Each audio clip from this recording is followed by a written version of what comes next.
कि सदन को नहीं चलने देना।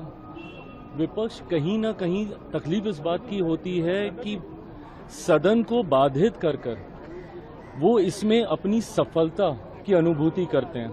उनको लगता है कि अगर उन्होंने सदन को नहीं चलने दिया तो ये उनकी सफलता है। ये सोच से हमें ऐतराज है। आज आप कितने भी विपक्ष के सांसदों को आप देख लीजिए, वो सब इस बात को लेकर खुश होते हैं कि हम लोगों ने हाउस को नहीं चलने दिया।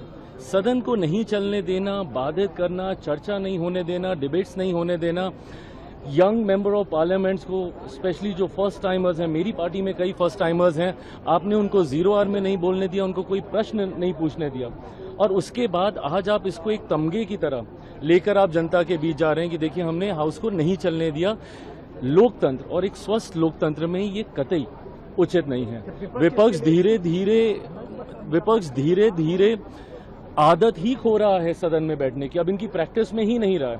और अगर इसी तरीके से चलता रहा तो मैं मानता हूं कि 2029 आते आते देश का विपक्ष की वजह से बहुत ज्यादा नुकसान होगा, क्योंकि जो चर्चाएं यहां पर होनी चाहिए वो नहीं हो पाएंगी। विपक्ष इसके लिए सत्ता पक्ष को जिम्मेदार ठहरा रहा है। देखिए, सत्ता पक्ष ने जितना प्रयास किया, और ये आप सबके सामने है, आप एक जगह बता दीजिए जहां पे ह्यूमिलिटी के साथ हमने, हमारी सरकार ने, हमारे पार्लियामेंट्री अफेयर मिनिस्टर ने निरंतरता में रोज प्रयास किया। राहुल जी के चैम्बर में गए, उनसे फोन पे बातचीत की, और कल तो गृह मंत्री जी ने खुद सामने आकर बोला कि आपको जिस विषय पे चर्चा करनी है आप कीजिए, आपको जो सवाल पूछने हैं। उन्होंने यहां तक कहा कि पूरा समय वो सदन में बैठेंगे, एक एक सवाल को खुद अपने हाथों से नोट करेंगे और हर सवाल का वो जवाब देंगे। इससे ज्यादा सरकार क्या रीच आउट कर सकती थी?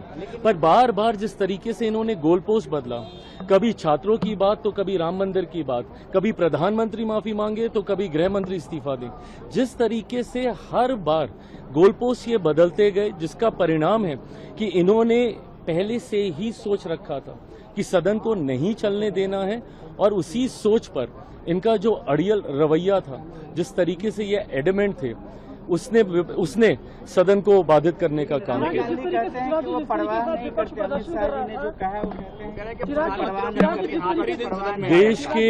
देश के गृह मंत्री हैं वो, अगर आपकी शिकायत उनसे है तो जवाब भी आपको उन्हीं से ही सुनना होगा ना। आप पहले बोलते हैं कि वो आए सदन में, जवाब दें, चर्चा कराएं, जब कल वो तैयार हैं, सामने से आ रहे हैं, अब कराते तो चर्चा, सुनते क्या कहने के लिए है? सरकार अपना पक्ष रखती है, आप अपना पक्ष रखते, दोनों पक्ष सामने आते, जनता उस पर फैसला करती कि किसके पक्ष के साथ जनता अपने आप को जोड़कर देखती है। पर जैसा मैंने कहा कि विपक्ष की मंशा ही कभी नहीं रही हंगामा खड़ा करना एकमात्र इनका मकसद था। क्या कि जिस तरीके से आज विपक्ष प्रदर्शन कर रहा था, बंदर और प्रधानमंत्री 56 इंच के सीने, इस तरीके से नारे कर रहा था, कटाक्ष करता, उन पर फलित शब्द का उपयोग कर रहा था, क्या कहेंगे? सब चुने हुए सांसद हैं, सब जनप्रतिनिधि हैं, ऐसे में क्या ये परंपरा, इस तरीके के उदाहरण आप देश की जनता के सामने रखना चाहते हैं?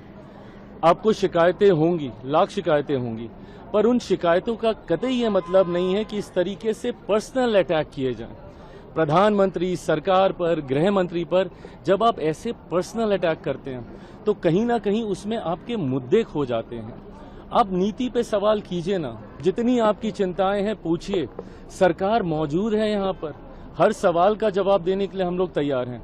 पर इस तरीके से पर्सनल अटैक करना, मुझे नहीं लगता कि ये उचित उदाहरण हम देश की जनता के सामने, खासतौर पर ये जनप्रतिनिधि अपने क्षेत्रवासियों के सामने और देश का जो यंगर लॉर्ड है, जो युवा है, उसके सामने ये कतई उचित उदाहरण नहीं है। चिराग जी, मल्लिकार्जुन खड़गे ने राज्यसभा में एक मुद्दा उठाया है कि वो कुछ दिन पहले उत्तराखंड गए थे, एक रैली को संबोधित किया था, उसके बाद में उस मैदान का शुद्धिकरण किया गया। वो कह रहे हैं कि मेरे दलित होने के चलते उस मैदान का रामलीला मैदान। देखिए, मुझे नहीं पता कि ऐसा हुआ कि नहीं हुआ, पर अगर लीडर ऑफ ऑपोजिशन है वो राज्यसभा में, देश की सबसे बड़ी विपक्ष पार्टी के वो राष्ट्रीय अध्यक्ष हैं, अगर उन्होंने ऐसी चिंता जाहिर की है तो ये जरूर चिंता का विषय है। और आज भी हकीकत है, और अफसोस की बात यही है कि आज भी कई बार ऐसे उदाहरण सामने आते हैं जहां दलित पृष्ठभूमि होने की वजह से आपके साथ भेदभाव किया जाता है। आज भी आजादी के इतने सालों के बाद रह रहकर एक दलित युवक को घोड़ी पे चढ़ने से रोका जाता है, बारात निकालने से रोका जाता है, मंदिर में कोई प्रवेश करता है, मंदिर धुलवाया जाता है। अगर ऐसी घटना हुई है तो मैं स्वयं वहां की सरकार से मैं आग्रह करूंगा कि इसकी जांच करवाई जाए और जो भी ऐसी मानसिकता के लोग हैं जो आज भी 21वीं शताब्दी में भी जात पात धर्म मजहब के आधार पर भेदभाव करते हैं वो निंदनीय है, कतई बर्दाश्त नहीं किया जा सकता। Thank you.